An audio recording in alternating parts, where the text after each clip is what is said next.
Good afternoon, everybody.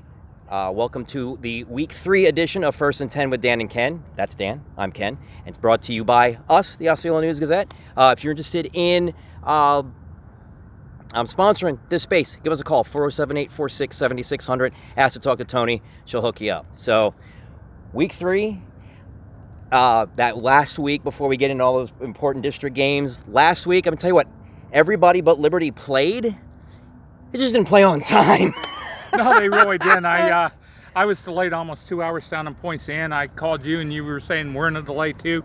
Osceola did not start on time. They had about a 45-minute There was like a line of storms that went from Apopka to Cocoa where Osceola was playing, and everybody in our coverage area faced a delay. I mean, by 8, games were scheduled at 7 o'clock. By 8:30, we had neither a drop of rain or a down of football. But we eventually did get down to business. Like I said, Liberty sat out with COVID contact tracing issues, but everybody else played. We are here today at Tohoku-Kalaiga High School. Tigers got their first win of the year last year, 14-10 over Gateway. A couple of short touchdown runs by Cam Davis-Roberts held up. I know Gateway forced a couple of turnovers in the fourth quarter, but the Tigers defense held them off. Now, here, Friday, 7 o'clock, Toho's going to take on, they're going to go right back in the frying pan. They're going to take on Osceola. Well, unfortunately for Toho, they're not only playing Osceola, they're going to be probably playing a little angry Osceola team who did lose 21-20 to Cocoa last week. And really, on paper, there's no other way to put it. It's going to be a mismatch. The question is, can Toho do some good things? Can they progress and come out of the game hopefully feeling good about themselves? Toho's got to do a lot of things well and a lot of things right to be competitive in this game. And like you said, Osceola, they played Cocoa, which was probably a tussle, the kind of tussle that a team like Osceola needs at this point of the season. They lost the St. Cloud game. They had to wait 2 weeks before playing a regular season game. Now, like I said, that was probably the fight that they needed. Yeah, it was. And honestly, Osceola, if you look at their history, they have never been afraid to load up.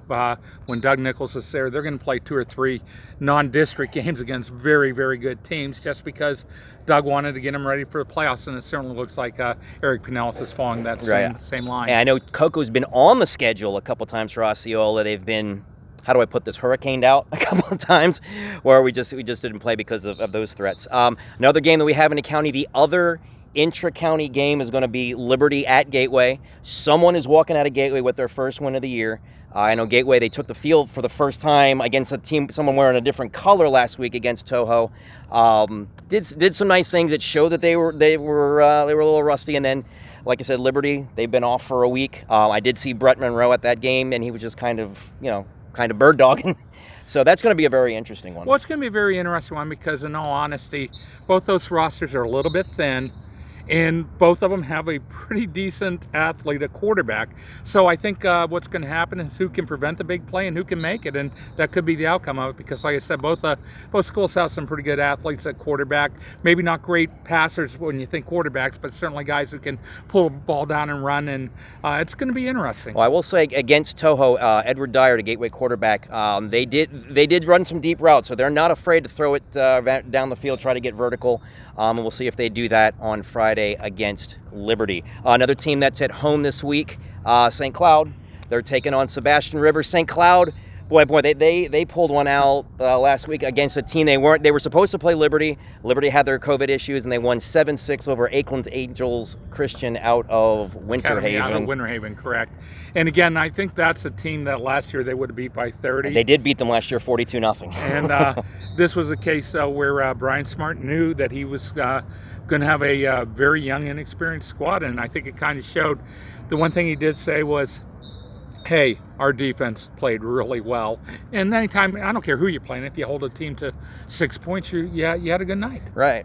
I know they were down a couple offensive linemen. My understanding is that Coach Smart isn't sure who he's going to have available at offensive line. And anyway, the way things are these days, who knows who you're going to have and if they're even going to play. So, well, the one thing with St. Cloud, though, that's really interesting and really telling is Coach Smart also said if we do not play better on offense, it could get ugly. Yeah, you're going to need more than 7 points. And he also talked about how he needs a quarterback to step up. He played 2 guys last week. I don't think either one impressed him all that much. So it's going to be a matter it's one of those guys going to take the reins and become the starting quarterback and step up. Yeah, they got Jaden Moorhead, the senior, the transfer out of state, and then you've got Dylan. Is it King's younger brother? Yeah, that was Garrett King's younger brother. It's Dylan. Dylan King, yeah. Yeah, he's a freshman. I did see him in their kickoff classic against Celebration. Both of them moved it very well, but yeah, they're gonna need one of those guys to step up. And now the other team that's at home that was scheduled to be off, Celebration, is replacing their Week 1 game that was COVIDed out against Gateway. They've picked up Lake Region. It's supposed to be their Week 11 opponent. They moved that up. Lake Region, Polk County team, generally not one of their strongest teams, but Rich Pringle, our coach, Celebration, said that, look, we need a game to clean up some mistakes we made against Poinciana. That was a game that you saw. Yeah, that was a game I saw, and I came away with that with a couple different thoughts. The first being that their running back, Senatus O'Neill, is just a fabulous football player. He had about 250 yards rushing, scored 3 touchdowns, and just really was dominating. Poinciana really couldn't stop him. He had a 96 or 97 yard touchdown run in that game, and I'm sure that's the longest in school history. Also, the 55 points they put up is the second most points they ever scored in a game in the 11-12 year history of Celebration. Right. They're originally they were scheduled to be off this week before a huge district game against Dr. Phillips. Now they're going to have a tune-up for that game. We mentioned Poinciana. They're one of the teams that's on the road this week. They are going to Mulberry, which is, I believe, you get on 27, you get to the 7th cow and you turn left. It's something like that. That's also a team, though, that I think they're going to have. They're going to have some difficulty with. I think that Mulberry's, they're one of those teams where you're saying, okay, they're not a great team, but they're not a bad team either. And from that standpoint, Poinciana's going to have to do some things to stay competitive in that game. And the first part is going to be eliminating mistakes. They scored 22 against Celebration. They could have scored 40. They had 2 bombs that were just plain dropped that would have went for touchdowns in that game. They had 6 turnovers, and they still put 22 on the board. So maybe not a bad offensive club for Rich Pringle. Yeah, I mean for Randy Bacon. Excuse me. Yeah, you saw them play. Yeah, there's reason to be hopeful down at Poinciana. And then I believe the last one, Harmony, nice win over Heritage last week. My boy Kevin Levine, kicker. Hey, never count out the kicker. 37-yarder at the horn to win it. They're gonna have their hands full. I mean, it's going to be a good measuring stick this week ahead of district play when they take on Palm Bay. Exactly. Heritage, the team they beat last week, although they were, I believe, 4-7 last year, they were a much improved team. And Don Simon knew it was going to be a tough game. They had athletes, are well coached, and it was going to be a tough matchup for us, and it was. But they came out on top, like you said. So that's the first sign. But now all of a sudden they are stepping up a little bit. The team they're playing this week is a better football team. Well, they did what they set out to do.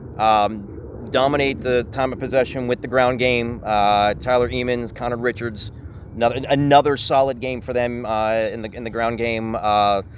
Offense, they managed the ball, didn't make a whole lot of mistakes, and I mean it's a young side of the ball for Harmony, and so that's all you can really ask. No, it's all you can really ask, and then it's going to probably sound like a broken record every week, but how Tyler Emmons goes is how Harmony's going to go, because he is such a dominating, hard-nosed, good football player.